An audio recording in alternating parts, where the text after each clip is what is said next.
Reporter big breaking. അനധികൃത സ്വത്ത് സമ്പാദന കേസിൽ ADGP MR അജിത് കുമാർ അന്വേഷണ സംഘത്തിന് നൽകിയ മൊഴിപ്പകർപ്പ് റിപ്പോർട്ടിന് മുഖ്യമന്ത്രിയുടെ ഓഫീസിൽ നിന്നുള്ള നിർദ്ദേശത്തെ തുടർന്ന് പരാതിക്കാരനായ PV അൻവറുമായി കൂടിക്കാഴ്ച നടത്തിയെന്ന് മൊഴിയിൽ പറയുന്നു.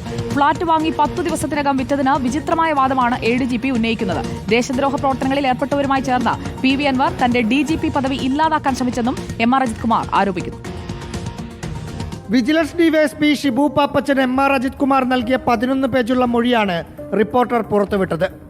സ്വർണ്ണക്കടത്ത് സംഘവുമായുള്ള ബന്ധം, മലപ്പുറം SP ഓഫീസിലെ മരമുറി, ഫ്ളാറ്റ് തുടങ്ങിയ ആരോപണങ്ങളെല്ലാം ആദ്യമേ തള്ളിക്കളയുന്നുണ്ട്.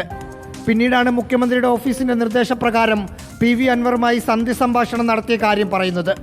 അൻവറിന്റെ തിരുവനന്തപുരത്തുള്ള സുഹൃത്തിന്റെ വീട്ടിൽ വെച്ച് നടത്തിയ സംസാരത്തിൽ സംശയങ്ങൾ ദൂരീകരിച്ചെന്നും വാദിക്കുന്നു. അപ്പോൾ അത് എന്നെ കൺവിൻസ് ചെയ്യാൻ വേണ്ടിയിട്ടാണ് അന്ന് വൈകുന്നേരത്തെ ഒരു മീറ്റിംഗ് വേണം എന്ന് പറയുകയും എൻ്റെ സുഹൃത്തിൻ്റെ വീട്ടിലേക്ക് അദ്ദേഹത്തോട് വരാൻ പറയുകയും വൈകുന്നേരം ഒരു 7:30 മണിക്ക് അദ്ദേഹം വന്ന് രാത്രി 8:30 മണി വരെ അവിടെ ഇരിക്കുകയും ഈ കാര്യങ്ങൾ വിശദീകരിക്കുകയും അതുകൊണ്ട് ഈ വകുപ്പ് ചേർത്തുകൊണ്ട് നിങ്ങൾ FIR ഇട്ട് ഇത് അന്വേഷിക്കണം എന്ന് അദ്ദേഹത്തോട് പറയുകയാണ്.